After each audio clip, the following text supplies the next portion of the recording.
Ito yung ganap nung pumunta kami sa lugar ng Israel.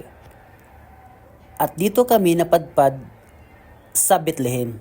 Kasi dito ang gusto naming puntahan.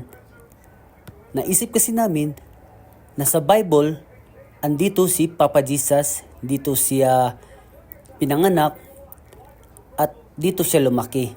Kaya, oportunidad na namin napuntahan dito kasi napasama kami sa grupo na nagbibisit visa, tapos naaprubahan yung visa namin, kaya tuwa-tuwa kami. Kasi hindi lahat ng tao nakapunta rito. Hanggang sa panaginip na lang ang sabi ko kung makapunta ako dito, pero ito nakakatuo na. Ang saya ng aking nararamdaman dito. May mga building, mga gusali, nakalumaan na. Kung makikita mo sa Bible, para itong mga dinadaanan ni Papa Jesus noong kapanahonan nila. Kaya gifted talaga.